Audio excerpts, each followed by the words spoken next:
কিছু বিপদ মানুষকে ঘুরে দাঁড়ানোর রাস্তা খুলে দেয় এবং মুখোশের আড়ালে মুখোশগুলো চিনতে সাহায্য করে। So hello everyone, welcome back to my Facebook page and YouTube channel Nupur blog and cook. কেমন আছেন সবাই? আশা করি সবাই অনেক অনেক ভালো আছেন। আমিও ভালো আছি। চলে এলাম আবার একটা নতুন ভিডিও নিয়ে। আশা করি ভিডিওটি আপনাদের কাছে অনেক বেশি ভালো লাগবে। তো এই যে আজকে হচ্ছে রাতে থেকে আমি ব্লগ শুরু করছি। তো আমার বাবাদের বাসার জন্য একটা আলমারি অর্ডার দিয়ে বানিয়ে নিয়ে এসেছে। তো ওদের আগে সুকেস ছিল, তো ওটার মধ্যে জায়গা হয় না, তাই আলমারি নিয়ে এসেছে। এটা কিন্তু বিশাল বড় একটা আলমারি, 4-5 জনে মিলে আর কি উঁচা করতে পারে না। প্রায় 95 কেজি এটার ওয়েট।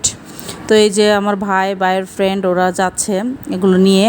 তো ওরা আলমারি রাতে সেট করেছে, আমি আর উপরে উঠিনি। তো এটা হচ্ছে পরের দিনের ব্লগ। তো এই যে রান্না করছি এখানে মাছ, সরপুঁটি মাছগুলো আমি ভালোভাবে ভেজে নিয়েছি। এখানে হচ্ছে পটল দিয়ে আজকে সরপুঁটি মাছ রান্না করব। তো প্রথমে সরপুঁটি মাছগুলো ভেজে নিয়েছি, তারপরে যে পটলগুলো ভালোভাবে ভাজা করে নিচ্ছি। আর এর মধ্যে বলে রাখছি, যারা ইউটিউব চ্যানেল থেকে আমার ভিডিওটি দেখছেন, প্লিজ আমার ইউটিউব চ্যানেলটি সাবস্ক্রাইব করে দিবেন আর সাথে থাকা বেল আইকনটি ক্লিক করে দিবেন, যাতে করে আমি নতুন কোনো ভিডিও আপলোড করলে আপনাদের কাছে সাথে সাথে নোটিফিকেশন পৌঁছে যায়, আমার চ্যানেলের ভিডিওটা আপনারা দেখে নিতে পারেন। যারা ফেসবুক পেজ থেকে এই মুহূর্তে আমার ভিডিওটি দেখছেন, প্লিজ আমার ফেসবুক পেজটা একটা ফলো দিয়ে যাবেন, লাইক কমেন্ট শেয়ার করতে ভুলবেন না। পরিবার ও বন্ধুবান্ধবের সাথে আমার ফেসবুক পেজ আর ইউটিউব চ্যানেল নাম একই, নূপুর ব্লগ অ্যান্ড কুক। আপনাদের সুবিধার্থের জন্য বলে দিয়েছি।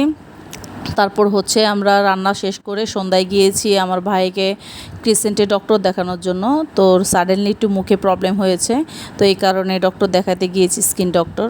তো ওইখান থেকে ডক্টর দেখিয়ে ওকে পরীক্ষা দিয়েছে, পরীক্ষা করিয়ে মানে রক্ত নিয়েছে। তারপর আমরা এসেছি হচ্ছে সুলতান ডাইনে কাচ্চি খাওয়ার জন্য। তো এখানে আমি, আমার বড় বোন, তারপর আমার ভাই আর হচ্ছে আমার বড় ছেলে। তো এই যে আমরা সুলতান ডাইনে এখন ঢুকে যাচ্ছি। তো অনেক দিন হচ্ছে কাচ্চি খাওয়া হয়নি সুলতান ডাইনে। আমি কিন্তু আরও এসেছি, খেয়েছি, কিন্তু আসলে ব্লগ করা হয়নি। তো এই যে আমরা এখন চুজ করছি যে কোনটা নিব, কোনটা খাবো। তো আমরা যেহেতু 3 জন, আমার ছেলে তো ওরকম একটা খায় না, তো 3 জনের একটা প্লেটার নিয়েছি। 1 জন, 3 জন, 5 জন, যারা যায় ওরা তো জানে এখানে।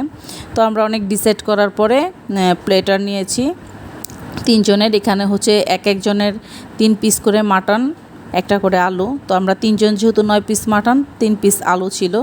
তো এই তো আমি চারপাশকে একটু ঘুরিয়ে দেখাচ্ছি যে কী পরিমাণ মানুষের ভিড় ছিল। এত মানুষের ভিড় ছিল যে প্রথমে এসে কিন্তু আমরা জায়গা পাইনি, দাঁড়িয়েছিলাম। তো আমরা যেহেতু যখন খেতে বসেছি, অনেকে এসে এরকম দাঁড়িয়েছিল, জায়গা পায়নি। প্রচণ্ড পরিমাণ রাশ গিয়েছিল ওই দিন। তো এই যে আমার 3 জনের জন্য 3টা প্লেট দিয়েছে। এখন আমরা এটা ভালোভাবে বেড়ে খাবো। তো কথা বলতে বলতে এর মধ্যে বলে রাখছি, কে কোথায় থেকে আমার ভিডিওটি দেখছেন, নিয়মিত দেখছেন কিনা অবশ্যই জানাতে ভুলবেন না। আর অবশ্যই আমার ভিডিওটি দেখে একটা লাইক দিবেন, আপনাদের কাছে আমার রিকোয়েস্ট রইল। তো এটা হচ্ছে আমার প্লেট, আমি বেড়ে নিয়েছি। এর থেকে বেশি আর কি খাওয়া হবে না। আসলে আমরা রাইসটা একটু কমই খাই। তো আজকের ভিডিও এই পর্যন্তই।